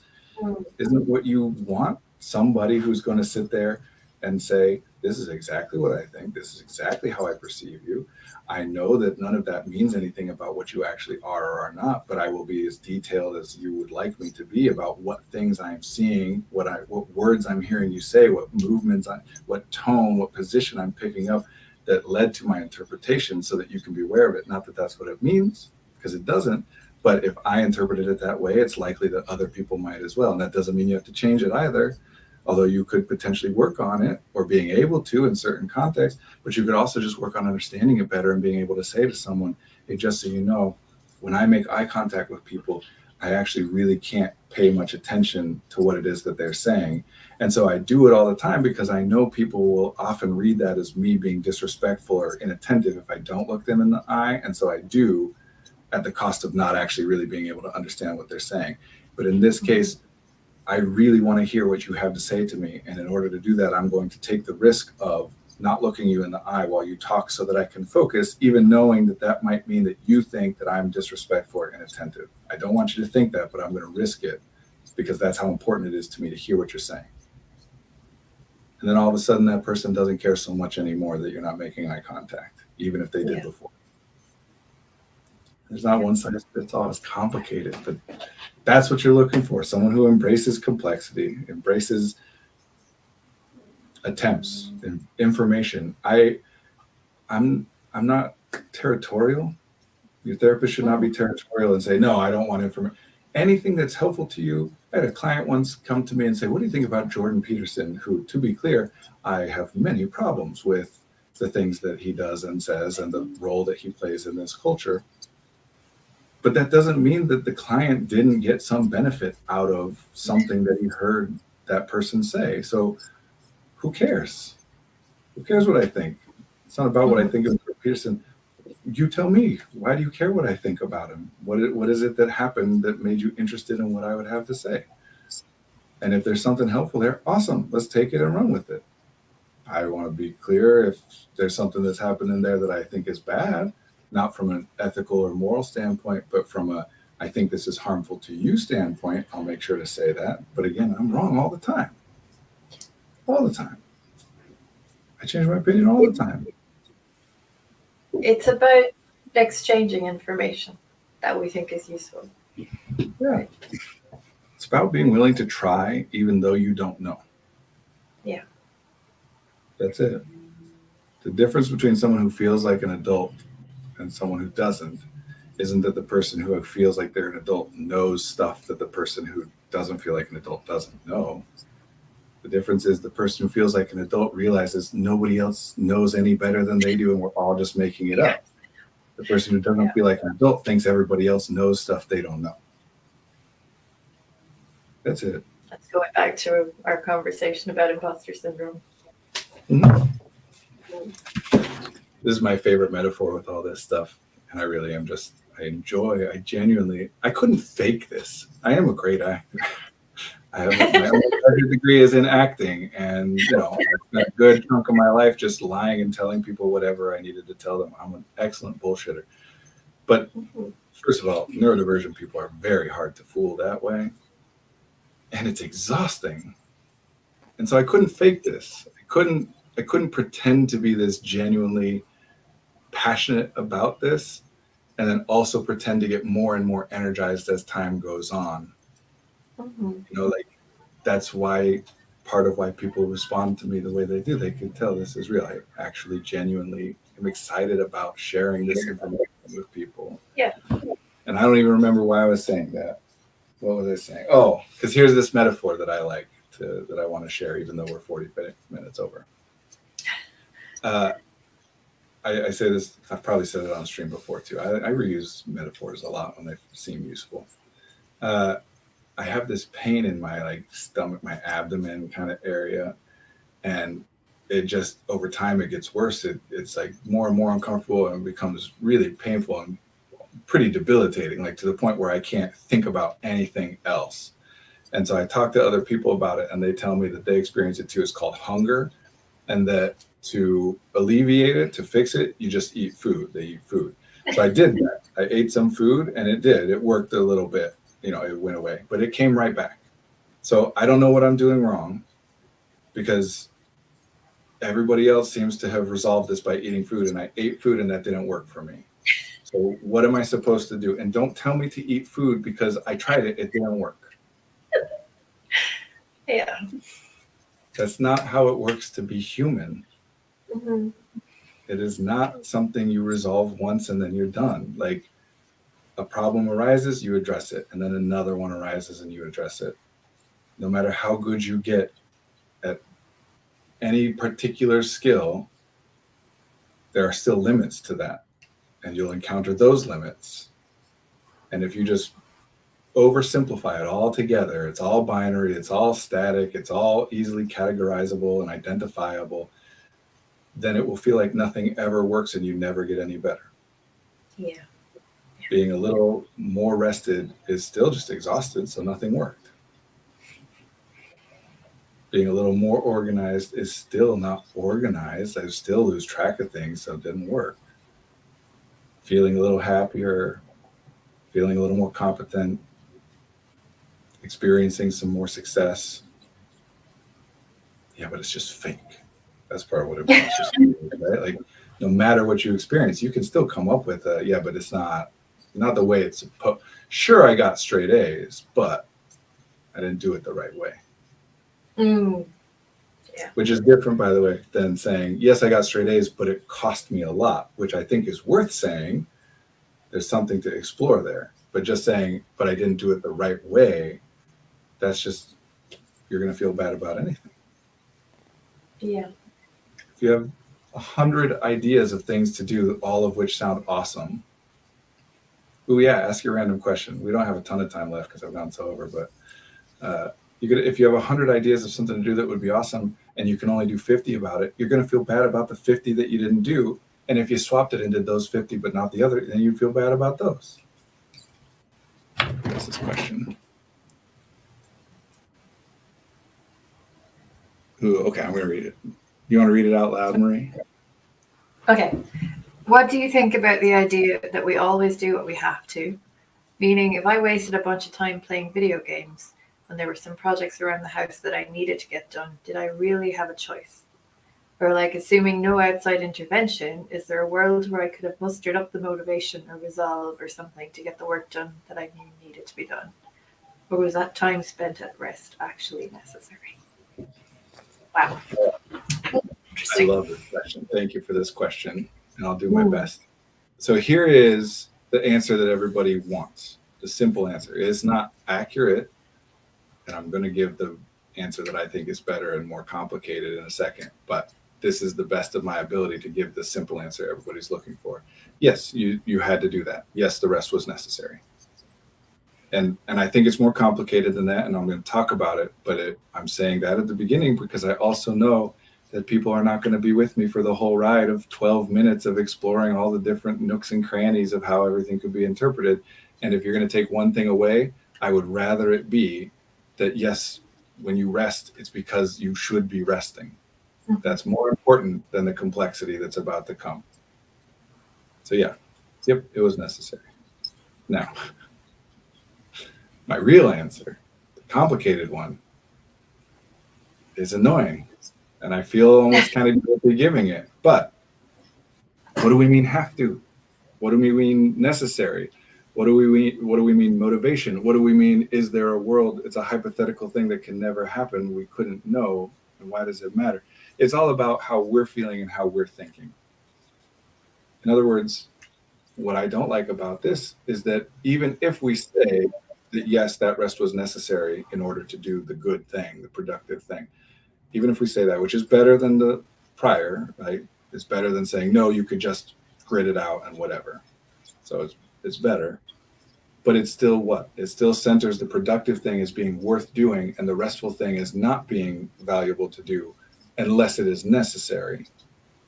If we actually believe that and operate in that way in our lives, throughout our lives, that means we will always be completely wrecked and depleted and exhausted except for the bare minimum necessary in order to accomplish whatever we've identified as being the productive stuff, the stuff that we needed to get done, right? Because if you are doing something restful and enjoyable, and you have the energy that you need to be able to do those things which you've identified as the stuff that needed to get done, the valuable, productive stuff, then you stop and you do that stuff instead. So yes, then if you don't stop, it does mean you have to do it because you don't have the energy and whatever you need.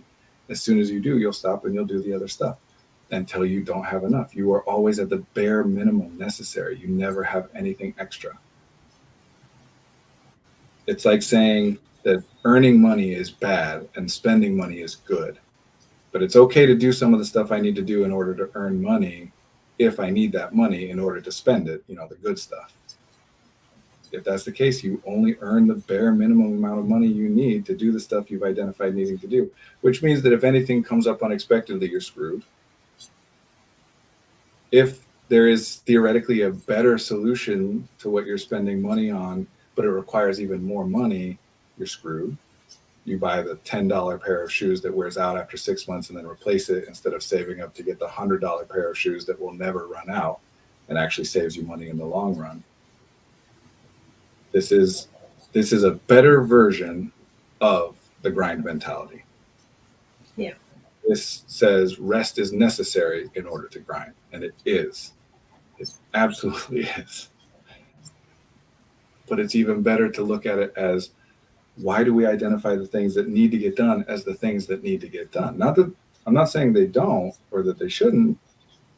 I'm just saying, isn't it worth exploring? Like, what is exactly the value of doing the thing that I've identified as needing to get done? Because even if they all need to get done, they don't always have equal weight, right? Like, one category of all the stuff that needs to get done, well, some of it matters more than others, and some of it's more costly than others.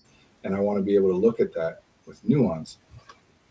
That would be better. And even better than that is, because this is also circular, right? Like, I need to rest in order to do the stuff that needs to be done. Well, that means that the rest is the stuff that needs to be done. And what do we mean need?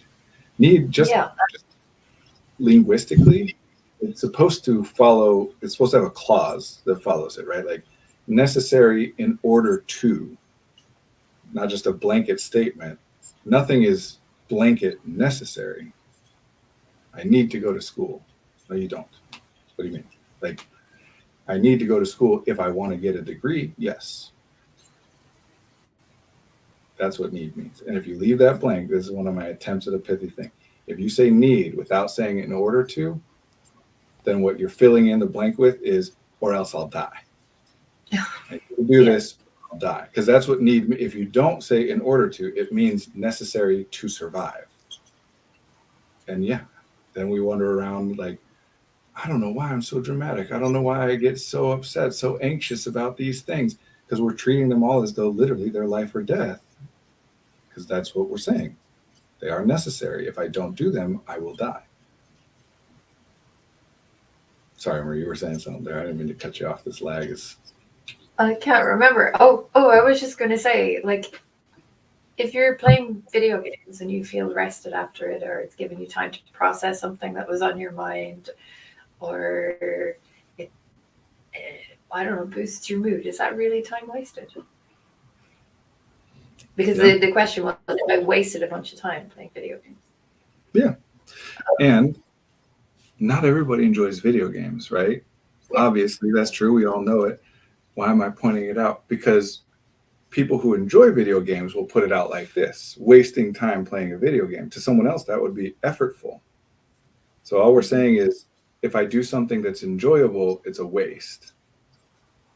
Yeah, we're making it about, well, what's that? Who decided that? We could get very political now. Well, sure. But people do it to themselves, even if no one else is doing it, right? Like in video games, in that particular case, obviously there's a big narrative about video games are bad and wasteful and et cetera, et cetera.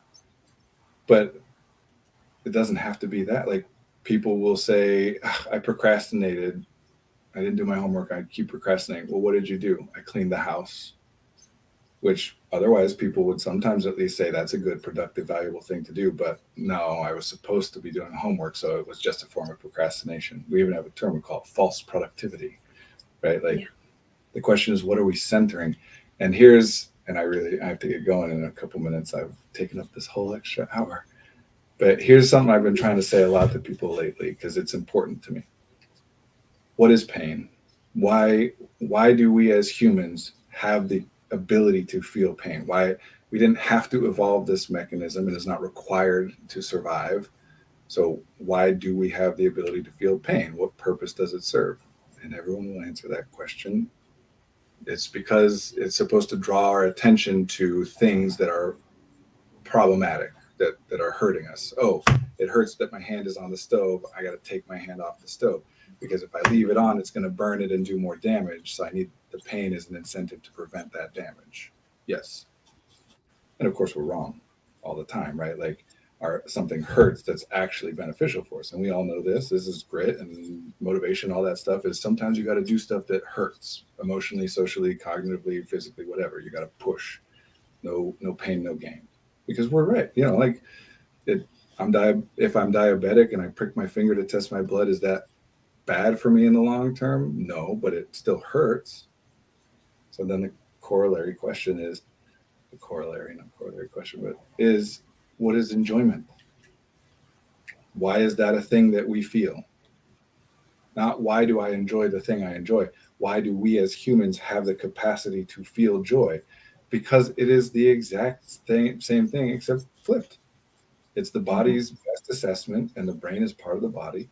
It's the body and brain's best assessment that this thing is beneficial for us. And if we keep doing it, it will help us to survive or even improve our condition. And we're wrong about it all the time, just like with the pain. We do stuff that we enjoy, but it turns out it actually hurt us or caused us a problem. A very common version of that is that we do it to excess and therefore don't do other things or whatever, right? Or sometimes things are basic, they're beneficial until you do too much and then they're harmful or whatever. Yeah, we're wrong about that all the time. It's true. But would you ever feel some pain and your immediate response would be, sometimes when something hurts, it's actually good for me to do, so I'm just going to keep doing this thing? No.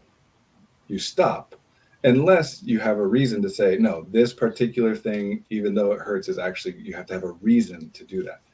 So why would you, when you feel something is enjoyable, I like this, it's just as illogical to say, I like this, I shouldn't be doing it, that's bad.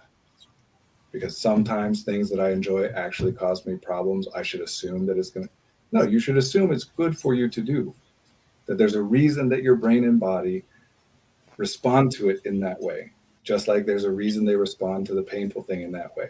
And if this is why we can think and have consciousness, this is important because we do need to override this stuff. If we can come up with a reason, if we have reason to understand or believe that even though this feels good, it's actually harmful, and therefore I guess should stop.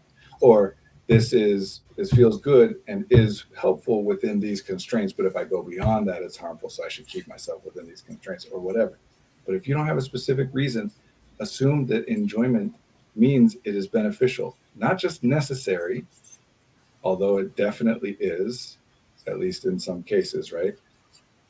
But things can be beneficial without being necessary, right? Like, do you only want to bring in exactly the amount of money that is necessary to do the things that you have identified that you need to do? Or would you like to have a little bit of extra? Yeah. Partly just for safety, to cover things you didn't expect, but also because then you can improve stuff. How are you supposed to improve your life? Do anything to make your life better without extra resources that aren't necessary to go towards staving off the terrible stuff that you need to stave off. This is the cycle and all that. Go ahead. This is where the accomplishment equation comes in useful, talking about the cost of doing something versus the value of doing it. Yeah. And just, again, like we talked about neurodiversity this whole time, we acknowledge we don't know and we're wrong. We're just making our best guesses. But what else are you going to do? There's no secret ledger somewhere that some entity is maintaining somehow that theoretically we could check and say, was I correct about whether that was necessary? No, you have one chance. we're making our best guesses. Sometimes things go differently than you thought. And so you make an adjustment and make your best guess the next time it seems relevant. It's never the same thing twice in a row, but lessons are applicable outside. Humans are terrible generalizers. Something happens in one context, we want to apply it to everything because there's utility in that. Doesn't always work, but sometimes it does. So, yes, we do what we have to as long as we're operating in that way where we're keeping ourselves at the bare minimum. But the goal should be, there's a reason your brain and your body are constructed this way. The aim should be for all humans to do as much as possible of things that they enjoy and as little as possible of things that they don't enjoy, that they dislike, that are uncomfortable or painful for them. Get as much joy and as little pain as you can. That's the aim. You don't have to justify it by saying it's okay to have some joy because I need it in order to do the difficult stuff. And to be clear, a lot of the difficult stuff is because it makes your life easier and more enjoyable later on down the line. That's the central tension of being human is, well, this would be the most fun to do right now, but this less enjoyable or maybe even painful thing would set me up for more joy later. So what do?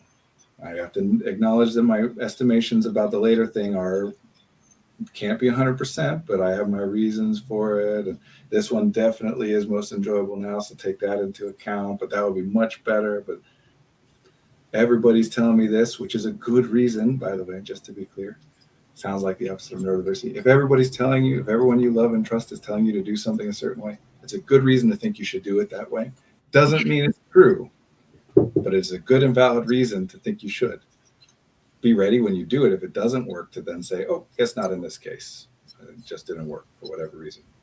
But don't feel guilty about, oh, I want to do the things that people are telling me I should. Of course you do. That's what it is to be. I'm getting so caught up in things. This is your philosophy. Right. 2 hours now. Well, it's been fun. I've enjoyed the conversation. Thanks for joining us in the chat. I'd like to especially acknowledge your dad, Brendan, who joined us in the chat. Yeah, thank you, Dad. I think we left him out when we were talking about identity. My mom's right. My dad is not white. My dad is also mixed race, but not white passing. It's complicated. So, someday I'll put the full official answer on a stream somewhere or something, I'm sure. He said, you're not going to tell them about your incredibly handsome dad? That is very handsome. It's true. That is a very handsome and charming and intelligent man. The very true thing. Well, good to meet you in the chat, Brendan's dad. So thanks for being with us today, and good to see you again, Brendan. And we'll talk next week. Thanks, Take everybody. care, everyone. Bye. Bye.